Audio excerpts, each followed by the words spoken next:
अब बच्चों हम व्याकरण वाटिका से संज्ञा का दोहरान अध्ययन करते हैं। परिभाषा: किसी व्यक्ति, वस्तु, स्थान, जाति के नाम या मन के भाव को संज्ञा कहते हैं, जैसे राम, मेज, अलवर, फल, सुंदरता आदि। संज्ञा के 3 भेद होते हैं: व्यक्तिवाचक संज्ञा, जातिवाचक संज्ञा और भाववाचक संज्ञा। देखो बच्चों, आपसे यहाँ संज्ञा एक शब्द में भी पूछा जा सकता है और खाली स्थान में भी पूछा जा सकता है। सबसे पहले हम पढ़ते हैं व्यक्तिवाचक संज्ञा क्या होती है।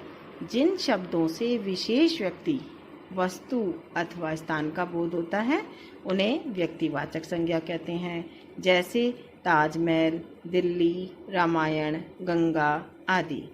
जातिवाचक संज्ञा क्या होता है? जिन शब्दों से एक प्रकार के प्राणियों या वस्तुओं का बोध होता है उन्हें जातिवाचक संज्ञा कहते हैं, जैसे नदी, लड़का, फल, शहर आदि। भाववाचक संज्ञा: जो शब्द किसी व्यक्ति या वस्तु के गुण, दोष, दशा, भाव, अवस्था व स्वभाव का बोध कराते हैं उन्हें भाववाचक संज्ञा कहते हैं, जैसे बचपन, खुशी, सुंदरता, मिठास आदि। देखो बच्चों, यहाँ आपसे पूछा जा सकता है कि संज्ञा के कितने भेद होते हैं। संज्ञा की परिभाषा देकर आपको एक शब्द में पूछा जा सकता है।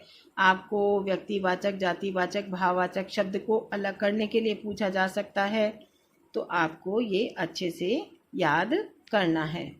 सबसे पहला हमारा प्रश्न है कि संज्ञा शब्दों के उनके भेद के अनुसार अलग अलग लिखें। देखो बच्चों, अभी जैसे मैंने बताया था सारा आपको कि व्यक्तिवाचक संज्ञा क्या होती है, जातिवाचक क्या होती है, भाववाचक संज्ञा क्या होती है, तो आपको ये आ सकता है कुछ शब्द दे दिए जाए जिन्हें आपको अलग करना होगा। आपका प्रश्न नंबर 2 है, संज्ञा के सही भेद पर सही का निशान लगाना है। जैसे फर्स्ट नंबर पे देखिए, सान्या मेरी मित्र है। अब आपको ऑप्शन दे दिए जाते हैं, जातिवाचक, व्यक्तिवाचक या भाववाचक। तो बच्चों, सान्या पे रेखांकित किया हुआ है, तो आपको बताना है सान्या क्या है, संज्ञा का कौन सा भेद है। तो सान्या व्यक्तिवाचक संज्ञा है। बाहर अच्छा मौसम है, मौसम भाववाचक है। आकाश की सुंदरता देखते ही बनती है, सुंदरता क्या है, भाववाचक।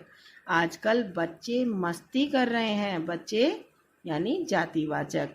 कोयल की कूक मन में प्रसन्नता भर देती है, प्रसन्नता भाववाचक। इसी प्रकार आपका प्रश्न नंबर 3 है, एक छोटा सा अनुच्छेद दिया गया है और उसके अंदर कुछ वाक्य दिए गए हैं जिन्हें आपको बताना है कि कौन से शब्द संज्ञा हैं और उनका भेद लिखना है।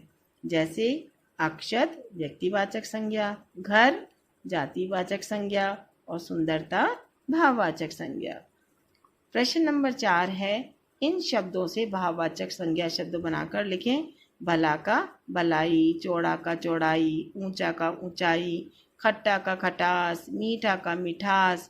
इस प्रकार से आपको इन शब्दों के भाववाचक शब्द बनाने हैं। देखो बच्चों, अब आपका संज्ञा का अध्ययन यही समाप्त होता है। अब नेक्स्ट टॉपिक है हमारा लिंग। लिंग की परिभाषा: शब्द के जिस रूप से पता चले कि शब्द पुरुष जाति का है या स्त्री जाति का है उसे हम लिंग कहते हैं, जैसे मोर, मोरनी, लड़का, लड़की आदि। लिंग के 2 भेद होते हैं, पुल्लिंग और स्त्रीलिंग। पुल्लिंग जो शब्द पुरुष जाति का बोध कराते हैं वे पुल्लिंग कहलाते हैं, और स्त्रीलिंग जो शब्द स्त्री जाति का बोध कराते हैं वे स्त्रीलिंग शब्द कहलाते हैं।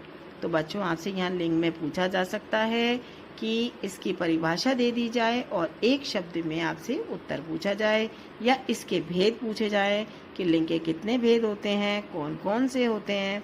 या ये शब्द भी पूछा जा सकता है, पुल्लिंग की परिभाषा आ जाए और पूछा जाए कि ये किसकी परिभाषा है, स्त्रीलिंग की परिभाषा आ सकती है, तो आपको एक शब्द में उत्तर देना होगा। स्त्रीलिंग को पुल्लिंग में बदलना, तो बच्चों आपको दे दिया जाएगा, स्त्रीलिंग दे दिया, उसमें आपको पुल्लिंग में बदलना है, जैसे महिला, पुरुष, शिक्षिका, शिक्षक, सहपाठिन, सहपाठी, लेखिका, लेखक। तो बच्चों, यहाँ भी आपसे हो सकता है इस प्रकार से पूछ लिया जाए आपको ऑप्शन में देके कि बताइए कि महिला शब्द का सही पुल्लिंग शब्द क्या है, पुरुष या लेखक? तो आप बच्चों क्या लिखोगे, महिला का पुल्लिंग क्या होगा, पुरुष। तो कौन सा सही होगा इसमें से, पुरुष। अब देखो बच्चों, आपकी बुक की एक्सरसाइज में पीछे पुल्लिंग और स्त्रीलिंग छांट कर लिखने हैं। कुछ शब्द दिए गए हैं, कुर्ता, इलायची, मेज, किताब, पेड़, पानी, लोमड़ी। तो बच्चों इसमें से आपको पुल्लिंग और स्त्रीलिंग अलग अलग छांट कर लिखने हैं। फिर प्रश्न नंबर 2 है कि प्रत्येक पंक्ति में से जो पुल्लिंग नहीं है उसे छांट कर लिखना है। आपको 4 ऑप्शन दे दिए जाएंगे और ये पूछा गया है इसके अंदर पुल्लिंग नहीं है, यानी राजा, बच्चा, छात्रा, अंडा। तो देखो बच्चों, छात्रा क्या है यहाँ, स्त्रीलिंग, तो पुल्लिंग नहीं है, तो हम आंसर में क्या लिख देंगे, छात्रा। तो इस प्रकार आपको इसकी भी प्रैक्टिस करनी है। प्रश्न नंबर 3, दिए गए शब्दों के लिंग बदलकर शब्द लिखें, जैसे शिष्य, शिष्या, स्त्री, पुरुष, सहायक, सहायिका, विद्वान, विदुषी, वृद्ध, वृद्धा, पाठिका, पाठक, सम्राज्ञी, सम्राट, अध्यक्ष, अध्यक्षा। बच्चों अब हमारा यहाँ लिंग का भी अध्ययन समाप्त होता है। अब आपको ये अच्छे से समझना है और याद करना है। आशा है इसको आप सुनने के बाद अपनी वर्कशीट को आसानी से कर लेंगे।